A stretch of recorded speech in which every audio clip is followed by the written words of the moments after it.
What to do and not do when a girl is interested in you. For some background, I'm a fairly promiscuous 30-year-old woman. I've dated a lot and figured I'd come here and share with you common mistakes men tend to make that make them go from "yes, please" to "I really wish you didn't live on the same continent as me." This advice is specifically written with men who are looking to date women in mind, but a lot of this is general enough to apply in different situations too. For those of you who don't already know, dating, especially online dating, for most women is a process whereby we see a lot of cute guys we'd love to get with, and then go through a process of fairly boring social interactions to figure out if the guys in question are first and foremost dangerous, but secondarily, would actually be people sex would be fun with. Please keep this in mind as we move forward. Now, of course, when people are dating seriously with the goal of long-term partnership, there's also the additional dimension of trying to make sure you have compatible values and lifestyles. The advice below is not going to cover that aspect of dating. Be normal. As an autistic person myself, I understand the deep burning desire to not shut up about whatever niche hobby thing you're currently obsessed with. It's legitimately hard. This applies to everything, not just your Warhammer 40K miniature collection. No girl, figurative, wants to listen to you describe your workout routine, hear your thesis on why Porsches are better than BMWs, or get caught up on the intricate details of your favorite sports team. You're obviously allowed to mention your interests and hobbies, but on first dates, try to stick to normie topics. I'm a conventionally attractive woman, and people still think it's fucking weird if I say more than 3 consecutive enthusiastic sentences about Minecraft. The point of a first date is to demonstrate to each other you're well-adjusted enough to have a fun time with. Is this advice ableist? Yeah, kinda. In a perfect world, people would be open-minded and informed enough about autism, and generally kind enough to appreciate someone just being extra about that. One thing they really like to be appreciative of someone trying to share that joy. However, we don't live in that world, so this is my earnest advice. Realistically, there will be situations where doing the literal opposite of what I just said is the correct move. If you ever meet someone who's really into the same things you're really into, nerding out together will be way more successful, but that rarely ever happens. Unless you're 100% sure both of you are the same kind of weird, talk about movies you both watched. Don't be a creep. I know a lot of you will read this and go, yeah, right? It's only creepy if the guy isn't hot. That's cope. The number of chiseled, well-dressed dudes I refused to even get coffee with because they couldn't behave is too damn high. It's also a much higher number than the number of average-looking guys I ended up sleeping with because they were charming, respectful, and personable. What is and isn't creepy isn't a list of things to do or not to do, except for like the really obvious red flags. When you meet a woman who's kinda into you, she will be somewhere on a spectrum from intrigued to open to listening to you describe what you would do to various body parts of hers, with various body parts of yours, in graphic detail. Successful flirting is meeting the energy the person you're with is giving off. Creepy is when she kinda maybe wants to feel up your arm, and you respond to that by telling her you have a raging erection. Really obvious red flags include, but are not limited to, stalking, stalkerish behavior, joking about violence against women, joking about violence in general, getting mad when left on read, being overly self-deprecating and whiny, etc. Do hot men get away with more?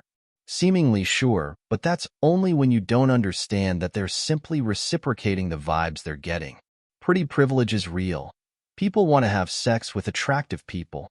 That doesn't mean nobody wants to do you if you're average. It just means that if you don't look like you're a swimsuit model when a woman is interested in you, she's probably going to be closer to the intrigued side of the spectrum. So, how do you actually match the energy if you're a socially inept autistic potato like myself? Simple. Just copy whatever they're doing. She says you have nice eyes. You say she has a great smile. She touches your knees, you touch her shoulder. And at the end of the day, if you're unsure, you can always ask. As an example, say you're on a date, it's going well, but you're not sure if the vibes are there yet to kiss her. Don't say, "Can I kiss you?" Though to be clear, this works plenty too. Try, "I would really enjoy kissing you now. Would you like me to that? Or would you like it if I kissed you now?" You don't come off as demanding, needy, or a ward. And you're also communicating that you're very much interested in meeting her desires. If the conversation gets steamy, it's always preferable to stick to euphemisms. Sure, being explicit can be fun and exciting, and there's definitely a time and space for that, but if your date is not talking in a way where the conversation would end up a long beep interrupted by adjectives on daytime TV, you shouldn't be speaking like that either. I like exploring down south. Winky face is fun and flirt. I want to eat your pee asterisk asterisk asterisk asterisk is vulgar and aggressive. Bonus cheat. If you actually become good, genuine friends with women, they will help you flirt with other women. Women often co-author each other's flirty banter with guys, and they will do the same for you if you're actually their friend. Be nice, not a doormat. Let's start this one off with an example. I smoke. Yes, terrible, I know. The guy I went on a date didn't. When we go back to his place, he goes, "Hey, I got this new mouthwash and I think it's so weirdly fruity. Would you mind trying it for me?" Now, I know what he meant and he knows what he meant, but instead of telling me my breath stinks, he was nice about it and demonstrated that he has self-respect and expects people to treat him the way he feels he deserves. You need to be kind to people, but you also need to have self-respect. When you don't, you end up attracting people who will walk all over you, because why would they respect you if you don't respect yourself? Eagerness is hot, pushiness is not. As a general rule, women like to feel desired. What women don't like is feeling preyed upon. Say you ask a girl out, and she says she'd like to talk more first. This is the point where you refer back to the introductory paragraph. Remember, she's just trying to make sure you're not a serial killer and be your most charming self. This is not an opportunity to re-ask that question on a solid schedule, even if the vibes haven't shifted. Let's take another example. A woman sends you a nice picture of her in lingerie. What you do is say thank you. You compliment her on looking nice, and if you want to be extra, you can compliment her lingerie. What you don't do is respond with, "Damn girl, you should really send me a nude next." Is this an oddly specific situation I'm personally upset with because it happened to me? Sure. Does it make it any less of a good example? No.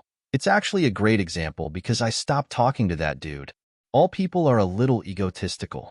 Take advantage of this by acting interested, asking question and follow-up questions.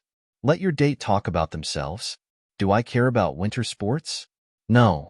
Did I nonetheless intently listen and ask multiple questions about my date's armature skiing career?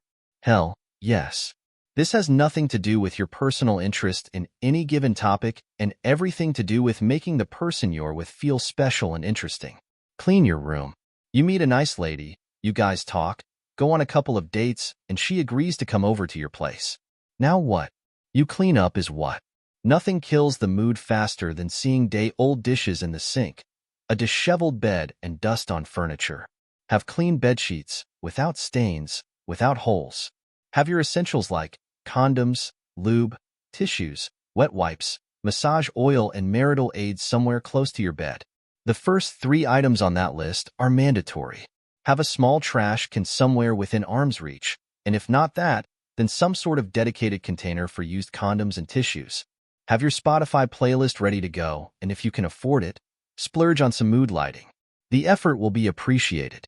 In case anybody still needs to hear this in 2025, just because a girl agrees to come over doesn't mean she's consenting. Don't drop your pants the moment she walks in the door, and refer back to the entirety of this list throughout her visit. If you guys are going to watch a movie, pick a boring movie. You should at all times be more interesting than whatever is going on screen. If she just wants to make out on the couch with you, pretend you're in high school and enjoy a good time. She's much more likely to come back if she doesn't feel pressured into situations she's uncomfortable with. Asking for consent is not cringe, it's sexy. Refer back to the "Don't be a creep" segment. Phrase questions not in terms of, "Will you let me do X, Y, Z to you?" but rather in terms of, "Would you like me to? / do you enjoy it when?" You can also say things like, "I'd like it if you insert thing you would like her to do to / with you," but keep matching the energy and don't be vulgar. Ideally, sex is something you'd like to do with someone and not to someone. Go out there, have fun and enjoy yourselves. I've dated a lot, and even I sometimes say and do things that are awkward. I make jokes that don't land in misread situations. It happens. It will inevitably happen.